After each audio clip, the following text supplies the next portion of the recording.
السلام علیکم ورحمۃ اللہ۔ آج میں آپ کے سامنے حضرت نوح علیہ السلام کا مکمل واقعہ پیش کروں گی کہ کس طرح حضرت نوح علیہ السلام آدم علیہ السلام کے بعد دنیا میں تشریف لائے اور انہوں نے اپنی قوم کو اللہ کی طرف دین کی دعوت دی۔ حضرت آدم علیہ السلام اور اماں حوا علیہ السلام بڑی مدت تک دنیا میں رہے۔ ان کی اولاد میں اللہ تعالیٰ نے بڑی برکت دی، وہ خوب پھلی پھولی۔ حضرت آدم علیہ السلام اور حضرت حوا علیہ السلام نے اپنی ساری اولاد کو اسلامی تعلیم دی۔ چنانچہ جب وہ دنیا سے رخصت ہوئے تو اپنے پیچھے مسلمانوں کی ایک بڑی تعداد چھوڑی۔ یہ لوگ بہت عرصے تک اسلام پر قائم رہے، لیکن پھر ان میں ایسے لوگ پیدا ہو گئے جنہوں نے اسلام کی تعلیم بھلا ڈالی اور اللہ کے ساتھ دوسری ہستیوں کو خدائی میں شریک اور عبادت کے لائق سمجھنے لگے۔ اسی کو شرک کہا جاتا ہے، جو اللہ تعالیٰ کو سخت ناپسند ہے۔ ہوتے ہوتے اس شرک کی وجہ سے ان میں نہ صرف بے شمار اخلاقی خرابیاں پیدا ہو گئی، بلکہ وہ پتھر لکڑی کے بت گھڑ گھڑ کر بناتے اور ان کو پوجنے لگے۔ ان کے بڑے بتوں کے نام یہ تھے: ود، سوا، یغوث، یعوق، نصر۔ یہ لوگ ان بتوں کے سامنے نظریں پیش کرتے اور ان سے مرادیں مانگتے تھے۔ انہوں نے ان بتوں کے بڑے بڑے مندر بنا لیے۔ جو آدمی ان مندروں کا انتظام کرتے تھے، لوگ ان کو اپنا مذہبی سردار مانتے تھے۔ یہ مذہبی سردار وہ سب چیزیں اور مال و دولت ہڑپ کر جاتے جو لوگ نذر کے طور پر بتوں کے سامنے پیش کرتے تھے۔ اس طرح وہ خوب عیش و عشرت کرتے اور انہوں نے لوگوں میں اونچ نیچ کی تقسیم پیدا کر دی اور ان میں ہر طرح کی برائیاں خوب پھیلائی۔ اسی طرح زمین ظلم اور فساد سے بھر گئی۔ اس وقت یہ لوگ اس علاقے میں آباد تھے جس کو آج ہم عراق کے نام سے جانتے ہیں۔ یہی حالات تھے جب اللہ تعالیٰ نے اس قوم کی ہدایت کے لیے حضرت نوح علیہ السلام کو اپنا پیغمبر بنا کر بھیجا۔ وہ اسی قوم میں پیدا ہوئے اور پلے بڑھے۔ سب لوگ جانتے تھے کہ وہ بڑے نیک آدمی ہیں، نیکی کے کاموں میں آگے آگے رہتے ہیں، برے کاموں سے دور رہتے ہیں، سب سے محبت کرتے ہیں، غریبوں کی مدد کرتے ہیں اور ہمیشہ سچ بولتے ہیں۔ لیکن جب حضرت نوح علیہ السلام نے ان لوگوں سے کہا کہ صرف ایک اللہ کی بندگی کرو، کسی کو اس کا شریک نہ بناؤ، بتوں کی پوجا نہ کرو اور برے کاموں سے باز آ جاؤ، تو سوائے چند غریب لوگوں کے کسی نے ان کی بات نہ مانی، بلکہ ان کا مذاق اڑایا اور ان کے خلاف طرح طرح کی باتیں کی۔ حضرت نوح علیہ السلام کو اللہ تعالیٰ نے بڑی لمبی عمر دی تھی۔ وہ تقریباً 1000 سال تک اس دنیا میں رہے۔ ان میں سے 950 سال انہوں نے اپنی قوم کو اللہ کی طرف بلایا، دین کی دعوت دی اور اس کے جواب میں قوم کی زیادتیاں برداشت کی۔ اس لمبے عرصے میں انہوں نے قوم کو جو نصیحتیں کی اور قوم ان کو جو جواب دیتی رہی، قرآن مجید کی بہت سی صورتوں میں ان کا ذکر آیا ہے۔ قرآن مجید کی ایک سورہ نوح کے نام سے موجود ہے۔ یہ نصیحت اور قوم کے جواب اس قسم کے ہوتے تھے کہ حضرت نوح علیہ السلام نے اپنی قوم سے کہا: اے لوگو، اللہ کی بندگی کرو، اس کے سوائے تمہارا کوئی اور عبادت کے لائق نہیں۔ کیا تم اللہ سے ڈرتے نہیں ہو؟ قوم کے سرداروں نے نوح علیہ السلام کی بات ماننے سے انکار کیا اور دوسرے سے کہنے لگے: یہ شخص ہمارے جیسا ہی انسان ہے، وہ صرف یہ چاہتا ہے کہ تم اس کو بڑا آدمی سمجھو۔ اللہ کو اگر بھیجنا ہوتا تو فرشتہ بھیجتا۔ یہ بات تو ہم نے کبھی باپ دادا کے وقتوں سے بھی نہیں سنی کہ انسان رسول بن کر آئے۔ پس کچھ نہیں، اس کے دماغ میں ذرا خرابی آ گئی ہے، کچھ مدت اور دیکھ لو، شاید ٹھیک ہو جائے۔ حضرت نوح علیہ السلام نے قوم سے فرمایا: مجھے ڈر ہے کہ کسی دن اللہ کا عذاب نازل ہو جائے گا۔ قوم کے سرداروں نے کہا: ہم کو تو یہ نظر آتا ہے کہ تم کھلی گمراہی میں پڑے ہو۔ حضرت نوح علیہ السلام نے فرمایا: اے میری قوم کے لوگوں، میں کسی گمراہی میں نہیں پڑا ہوا ہوں، بلکہ اللہ کا رسول ہوں، اپنے رب کا پیغمبر ہوں، تمہارا خیر خواہ ہوں۔ مجھے اللہ کی طرف سے وہ کچھ معلوم ہے جو تمہیں معلوم نہیں۔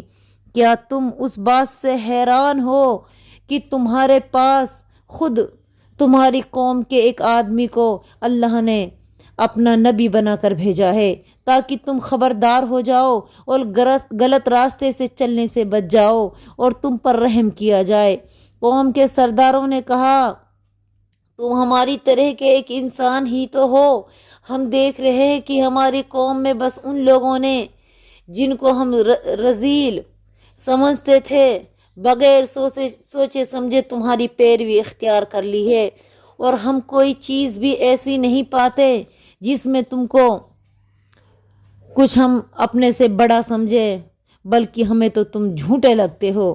حضرت نوح علیہ السلام نے فرمایا اے میری قوم کے لوگوں، اللہ نے مجھ کو اپنی خاص رحمت عطا فرمائی ہے مگر وہ تم کو نظر نہیں آتی، تو آخر ہمارے پاس کیا ذریعہ ہے کہ تم ماننا نہ چاہو اور ہم زبردستی اس کو تمہارے سر مڑ دے۔ بھائیوں، میں اس کام کے بدلے میں کوئی مال نہیں مانگتا، میں اس کا صلہ اللہ سے لوں گا۔ اگر تم یہ کہو کہ میں ایمان لانے والوں کو اپنے پاس سے نکال دوں تو ایسا نہیں ہو سکتا، اور تمہارا ایسا کہنا بھی بڑی بیوقوفی کی بات ہے۔ اگر میں ان غریب ایمان والوں کو دھکے دے کر نکال دوں تو اللہ کی پکڑ سے کون مجھے بچانے آئے گا؟ اور میں تم سے یہ نہیں کہتا کہ میرے پاس اللہ کے خزانے ہیں، نہ یہ کہتا ہوں کہ میں غیب کا علم رکھتا ہوں، نہ میرا دعویٰ یہ ہے کہ میں فرشتہ ہوں، اور جن لوگوں کو تم رذیل اور حقیر سمجھتے ہو ان کی بنسبت میں ہرگز نہیں کہہ سکتا کہ اللہ نے انہیں کوئی بھلائی نہیں دی۔ اگر میں ایسی بات کہوں تو ظالم ہوں گا۔ آخرکار ان لوگوں نے کہا اے نوح، تو نے ہم سے جھگڑا کیا اور بہت جھگڑا کیا، اب تو بس وہ عذاب لیا جس کا تو ہمیں دھمکی دیتا رہتا ہے اگر تو سچا ہے۔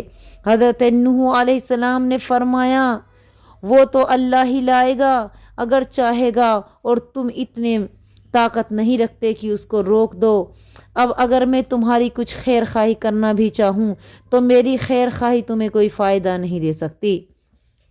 جب حضرت نوح علیہ السلام کو یقین ہو گیا کہ ان کی قوم ہدایت قبول نہیں کرے گی تو انہوں نے اللہ کے حضور دعا مانگی، اے میرے پروردگار، میں نے اپنی قوم کے لوگوں کو دنوں رات پکارا، مگر جتنا جتنا میں ان کو پکارتا گیا وہ اتنے ہی زیادہ مجھ سے دور بھاگتے گئے، اور جب بھی میں نے ان کو بلایا کہ وہ سیدھے راستے پہ آ جائیں تو ان کو معاف کر دے، انہوں نے کانوں میں انگلیاں ٹھونس لی اور اپنے کپڑوں سے منہ ڈھک لیے، اور وہ بڑے غرور سے اپنی گمراہی میں اڑے رہے۔ میں نے اعلانیہ بھی ان کو ہدایت کی اور چپکے چپکے بھی سمجھایا۔ اے میرے رب، میں نے ان کو بہت سمجھایا، تو بہت بڑا معاف کرنے والا ہے۔ میں نے ان سے کہا کہ تو زمین و آسمان کا مالک ہے، لیکن انہوں نے میری ایک نہ سنی۔ اے میرے رب، ان لوگوں نے میری بات ماننے سے انکار کر دیا اور ان سرداروں کی بات مانی جو مال اور اولاد پا کر زیادہ ناشکرے ہو گئے، اور ان لوگوں نے بڑا بھاری مکر کا جال پھیلا رکھا ہے۔ وہ اپنی قوم سے کہتے ہیں کہ اپنے بتوں کو ہرگز نہ چھوڑنا۔ اے میرے رب، میری قوم نے مجھے جھوٹا اور دیوانہ قرار دیا، اب میرے اور ان لوگوں کے درمیان دو ٹوک فیصلہ کر دے، ان سے بدلہ لے اور مجھے جو مومن میرے ساتھ ہیں ان کو نجات دے۔ اللہ تعالیٰ نے نوح علیہ السلام کی دعا قبول فرمائی اور ان سے فرمایا کہ ایک کشتی بناؤ، اور پھر جب ہمارا حکم آئے اور ایک خاص تنور سے پانی ابل پڑے تو ہر قسم کے جانوروں میں سے ایک ایک جوڑا لے کر اس پر سوار ہو جانا، اور اپنے بال بچوں کو بھی ساتھ لے لینا، سوائے ان کے جن کے خلاف غرق کیے جانے کا فیصلہ ہو چکا ہے، اور ظالموں کے بارے میں مجھ سے کچھ نہ کہنا، وہ ضرور غرق کر دیے جائیں گے۔ چنانچہ حضرت نوح علیہ السلام نے ایک بہت بڑی کشتی بنانی شروع کر دی۔ یہ کشتی کیا تھی؟ اچھا خاصا سمندری جہاز تھا۔ اسی وقت بارش یا سیلاب کا کہیں نام و نشان نہ تھا، اس لیے کافروں کے سردار نوح علیہ السلام کے پاس سے گزرتے تو ان کا مذاق اڑاتے اور کہتے اب تمہارا پاگل پر اس حد تک پہنچ گیا کہ خشکی میں جہاز چلاؤ گے۔ حضرت نوح علیہ السلام جواب میں فرماتے اگر تم ہم پر ہنستے ہو تو ہم بھی تم پر ہنسیں گے۔ جلدی ہی تم جان لوگے کہ کس پر عذاب آتا ہے اور کون ذلیل و خوار کر دیا جائے گا۔ آخر عذاب کا دن آ پہنچا۔ اللہ نے حکم دیا، تنور سے پانی ابل پڑا، زمین میں ہر طرف چشمے پھوٹ نکلے، ساتھ ہی اللہ نے آسمانوں کے دروازے کھول دیے جن سے موسلا دھار بارش ہونے لگی۔ دیکھتے ہی دیکھتے قہر کا سیلاب آ گیا۔ تھوڑے سے لوگ جو ایمان لائے تھے حضرت نوح علیہ السلام ان کو اور ہر قسم کے جانوروں کا ایک ایک جوڑا لے کر کشتی میں بیٹھ گئے اور کشتی سیلاب کی لہروں میں تیرنے لگی۔ ادھر کافروں کے لیے پناہ کی کوئی جگہ نہ رہی اور سب کے سب پانی میں طوفان میں غرق ہو گئے۔ ان میں حضرت نوح علیہ السلام کی بیوی بھی تھی جو ایمان نہیں لائی تھی اور ایمان لانے والوں کی خبریں اپنی قوم کے کافر سرداروں کو پہنچایا کرتی تھی۔ حضرت نوح علیہ السلام کا بیٹا بھی کافر تھا۔ وہ کشتی سے دور فاصلے پر کھڑا رہا۔ کشتی ایمان والوں کو لے کر روانہ ہوئی تو پانی کی ایک ایک موج پہاڑ کی طرح اٹھ رہی تھی۔ حضرت نوح کی نظر بیٹے پر پڑی تو انہیں پکار کر کہا، اے میرے پیارے بیٹے، ہمارے ساتھ سوار ہو جاؤ، کافروں کا ساتھ نہ دو۔ اس نے جواب دیا، میں ابھی پہاڑ پر چڑھ جاتا ہوں، جو مجھے پانی سے بچا لے گا۔ حضرت نوح نے فرمایا، آج کوئی چیز اللہ کے حکم سے بچنے والی نہیں ہے سوائے اس کے کہ اللہ ہی کسی پر رحم فرمائے۔ اتنے میں ایک موج دونوں کے درمیان حائل ہو گئی اور نوح کا کافر بیٹا بھی پانی میں ڈوب گیا۔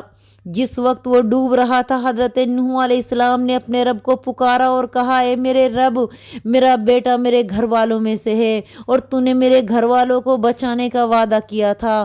تیرا وعدہ سچا ہے اور تو حاکموں سے بہتر حاکم ہے۔ اللہ تعالیٰ نے فرمایا، اے نوح، تیرا بیٹا تیرے گھر والوں میں سے نہیں تھا، وہ تو ایک بگڑا ہوا شخص ہے۔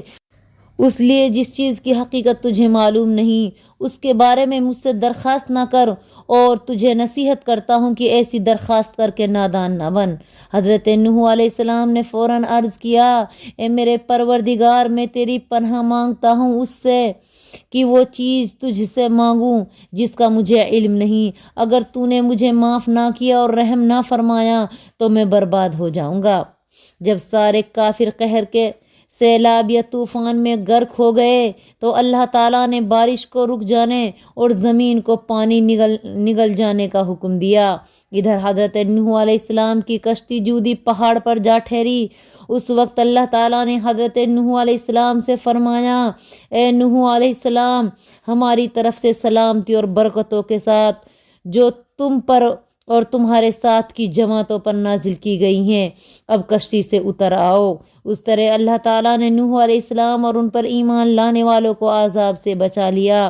ان میں حضرت نوح علیہ السلام کی بیوی اور ایک بیٹے کے سوا ان کے سب گھر والے بھی شامل تھے، کیونکہ وہ بھی ایمان لے آئے تھے۔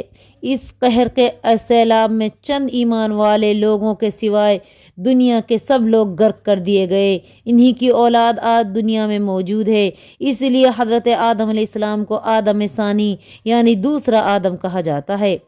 تو یہ تھے حضرت نوح علیہ السلام جن کو اللہ پاک نے کشتی کے ذریعے طوفان اور سیلاب سے بچا لیا۔